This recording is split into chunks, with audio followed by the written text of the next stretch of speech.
জিজ্ঞাসাটি রেখেছেন শ্রিয়া ঘোষ। মহারাজ প্রণাম নেবেন। আপনার কাছে জানতে চাইছি যে আমরা যে বিভিন্ন চিহ্ন ব্যবহার করি সেগুলোর তাৎপর্য কি, যেমন ওম চিহ্ন, স্বস্তিক চিহ্ন ইত্যাদি। শ্রিয়া ঘোষ, তোমাকে ধন্যবাদ জিজ্ঞাসাটির জন্য। দেখো শ্রিয়া, শুধুমাত্র আমরা ওম এবং স্বস্তিক বা নারায়ণশিলা বা শিবলিঙ্গ এইগুলোকেই আমরা শুধু চিহ্ন বলি, কিংবা বিন্দু বা বিসর্গ এগুলোকেই চিহ্ন বলি। আমাদের পুরো ভারতবর্ষের ধর্মটাই চিহ্ন, পুরোটাই সিম্বলস, সবটাই প্রতীক। তো যত দেবদেবী রয়েছেন সবই তো চিহ্ন। যত আমাদের শিব একটা চিহ্ন, শিবের গলায় যে সাপ রয়েছেন সেই সাপ একটা চিহ্ন, তার হাতে যে ডমরু রয়েছেন সেই ডমরু একটা চিহ্ন, ত্রিশূল রয়েছেন ত্রিশূলের একটা চিহ্ন। এরকম যত দেবদেবী, তাদের যত বাহন, তাদের হাতে যত অস্ত্র বা বাদ্যযন্ত্র বা যা কিছু আছে, শঙ্খ চক্র গদা পদ্ম, বিষ্ণুর হাতে চার হাতে চারটে যে বস্তু রয়েছে, সেই সবই তো চিহ্ন, চিহ্নময় তো এই ধর্ম। চিহ্নের কার্যটা কি? একটা চিহ্ন একটা ছোট্ট কিছু, একটা ছোট্ট ছবি, একটা ছোট্ট সংকেত, একটা ছোট্ট শব্দ, যা অনেক বড় কোনো সাবজেক্টকে বোঝায় সংক্ষিপ্ত করে, ছোট্ট করে, যেটা ছবির ভূমিকা। ঠিক যেমন একটা পতাকা যখন আমরা দেখি ভারত মাতার, তখন একটা গোটা দেশকে বোঝায়। আর শুধু দেশ নয়, সেই দেশের ইতিহাস, সেই দেশের সংস্কৃতি, সেই দেশে এত বিভিন্ন রকমের ভাষা, সেই দেশের কত রকমের মানুষ, সেই দেশের কত উত্থান পতন, সমস্ত কিছু, সেই দেশের সম্ভাবনা ভবিষ্যৎ, সবটা মনে পড়ে যায় যখন একটা পতাকা আমরা দেখি। এইটাই তো চিহ্নর ভূমিকা। সুতরাং চিহ্ন নিয়ে তো আলোচনার কোনো শেষ নেই। একের পর এক যদি চিহ্ন নিয়ে আমরা চলি, তাহলে চিহ্ন নিয়েই হয়তো দেখা যাবে আমাদের এপিসোডের পর এপিসোড চলবে, তখনও দেখা যাবে চিহ্ন শেষ হয়নি। কারণ সমস্ত কিছুই চিহ্নময় আমাদের এই জগতে। যাই হোক, যে দুটি এখানে উল্লেখ করেছে আমি শুধুমাত্র একটু স্পষ্ট করে যাচ্ছি, কারণ সেইগুলো নিয়েও কিন্তু আমি অন্যত্র অনেকবার কথা বলেছি। একটা তুমি বলেছো ওঙ্কার। ওঙ্কারকে বলা হয় প্রণবধ্বনি, অর্থাৎ বিশ্ব ব্রহ্মাণ্ডের বা সৃষ্টির যেটা মূল সুর, তাকে বলা হয় ওঙ্কার। এই হচ্ছে ওঙ্কার। এটা হচ্ছে এই দেবনাগরী ভাষায় এই ওঙ্কার। আমরা বাংলায় যখন লিখি তখন আমরা ওই পাশের যে মোচড়টা সেটা আমরা দিই না, কারণ শব্দটা যদি একদম নিখুঁতভাবে দেবনাগরী ধরে করতে হয়, তাহলে উচ্চারণটা ওম হয় বা ওম হয়। আমরা যেহেতু ওম বলি, আমরা ওম বলি না, তাই জন্য আমরা এর ওইটা ডান দিকের ওইটা দিই না। এটা ওম, যদি আমরা ওম বলি, আমরা ওম বলি না, বলা উচিত। একদম সংস্কৃতভাবে বলতে গেলে সেভাবেই বলা উচিত। এই যে ওম, এই ও উ এই যে ম নয়, উ যখন প্রথম ব্যক্ত হচ্ছে, যখন ব্যক্ত হচ্ছে, অর্থাৎ সেটাই সৃষ্টি, সেই কে বলা হয় ব্রহ্মা। যখন সাস্টেইন করছে, যখন থাকছে, রক্ষিত হচ্ছে, পালন হচ্ছে, তাকে বলছি আর যখন দেখা যাবে যে লয় হচ্ছে। আমরা যখন বিদেশিরা দেখবে যখন কোনো খাবার খায়, কটা আওয়াজ করে, অর্থাৎ দারুণ খেতে, এই যে অর্থাৎ লয় হচ্ছে, ওই স্বাদটার সাথে তার সম্পর্কটা একটা যুক্ত হলো, মিলন হলো। তার যে একটা ক্ষুধা ছিল, তৃষ্ণা ছিল, সেই তৃষ্ণাটা অবসান হলো, লয় হলো। এই সৃষ্টি, স্থিতি, লয়, এই তিনটে ভাগে আর ম নয়। মুটা একদম বেসিক একটা ভাষা, যেখানে ঠোঁট নিয়ে কিছু করতেই হয় না, শুধু গলা দিয়ে আওয়াজ করলেই হবে, ঠোঁট দুটো জুড়ে থাকলেই হবে, তবে ওই ভাষাটা শব্দটা বেরিয়ে আসবে। কারণ তারপরে এর পরের শব্দটা হচ্ছে মা। যখন হাঁ করতে পারলো, পরে তার মাটা চলে আসছে তার মধ্যে। তো এইভাবেই জগৎ সৃষ্টি হচ্ছে। আর এই যখন বলছি সুর, এই সুরটা ঠিক কানে শুনতে পাওয়া সুর নয়, এটা একটা কম্পন, এটা একটা ভাইব্রেশন, এইটা মনে রাখতে হবে। এটা একটা গভীর কম্পন, এই ওঙ্কার।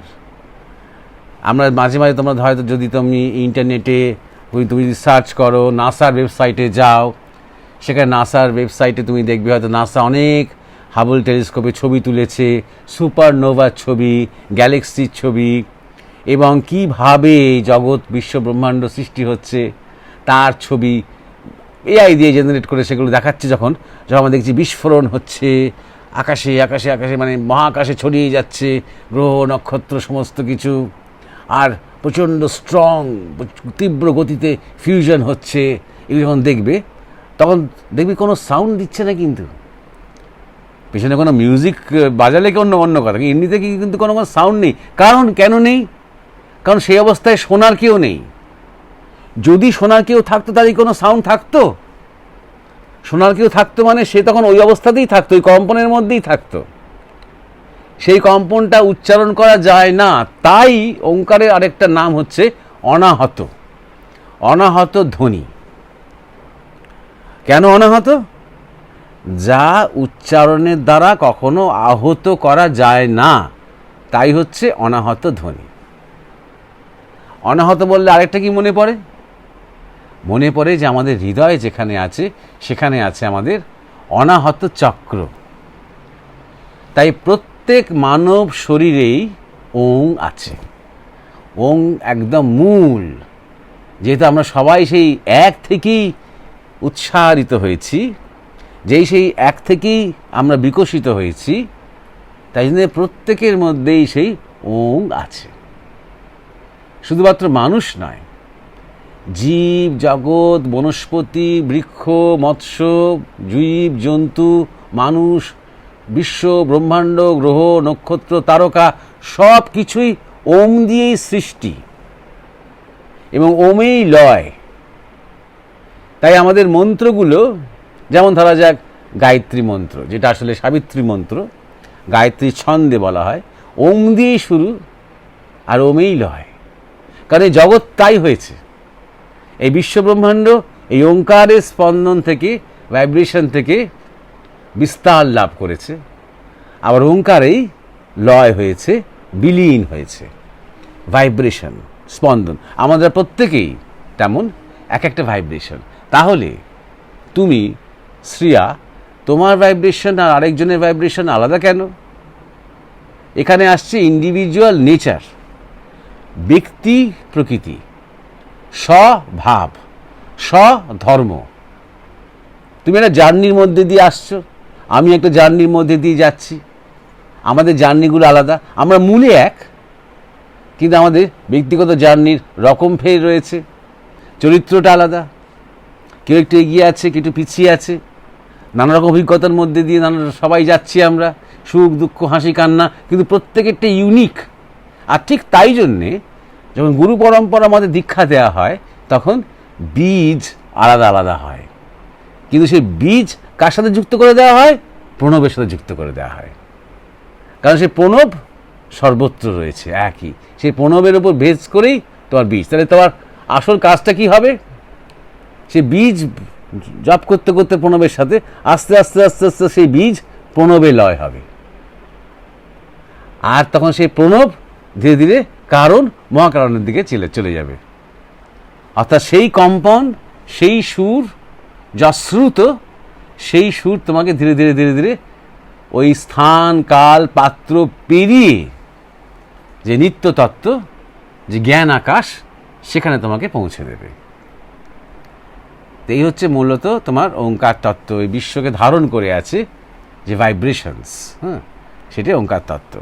এটা একটা ছোট করে জাস্ট তোমাকে জানালাম। এবারে আরেকটুখানি একই রকম ছোট্ট করে তোমাকে স্বস্তিক নিয়ে বলছি। স্বস্তিক, তুমি স্বস্তিকের ছবি তো তুমি দেখেছো, এবং স্বস্তিকের ছবি এক্ষুনি আমাদের দেখানোর কথা আছে। এই দেখতে পাচ্ছ এই স্বস্তিকের ছবি। এই স্বস্তিক মানে হচ্ছে তোমার গতি, দিশা এবং কাল, সময়। এটা কিভাবে সেই যুগের মানুষ, প্রাচীনকালের মানুষ কিভাবে এটাকে নির্ণয় করেছিলেন? তারা দেখেছিলেন যে আমাদের যে ধ্রুব তারা, যাকে আমি ইংরেজিতে বলি পোলারিস, সেই পোলারিসকে ঘিরে আবর্তিত হচ্ছে সপ্তর্ষি মণ্ডল। এই পোলারিসকে ঘিরে বা ধ্রুবতারাকে ঘিরে সপ্তর্ষি মণ্ডলের যে আবর্তন, সেই আবর্তন দেখে তারা এই স্বস্তিক চিহ্নটি তৈরি করেছিলেন। এই মহাবিশ্বের গতির একটা খুব জটিল তত্ত্ব এই স্বস্তিকের মধ্যে তারা নিয়ে এসেছেন। তার সাথে আমাদের যে পৃথিবীর যে ঘূর্ণন, তিনটে বিষয় এখানে মনে রাখতে হবে। পৃথিবীর যে ঘূর্ণন, এই যে ক্লকওয়াইজ ঘুরছে বাই বাই বাই বাই করে, এবং একটি অরবিটে ঘুরছে। মানে বলা হয় যে গ্রিসের দেশ প্রথম জানতে পেরেছিল যে সূর্যের চারপাশে পৃথিবীটা ঘুরছে। গ্রিস দেশ প্রথম জানতে পেরেছিল, মানে গ্যালিলিও ট্যালিলিও অনেক অনেক আগেই। এগুলো কী বলবো, প্রি ইন্ডাস্ট্রিয়াল যুগের ঘটনা। কিন্তু জেনে কী বলতে পেরেছিল ওরা? যে সার্কুলার মোশন।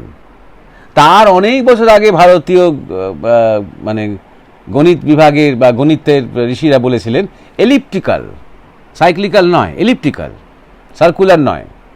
যাই হোক, এই যে ঘুরছে, এই যে ডান দিক করে ঘুরছে স্বস্তিকা, তারও একটা চিহ্ন।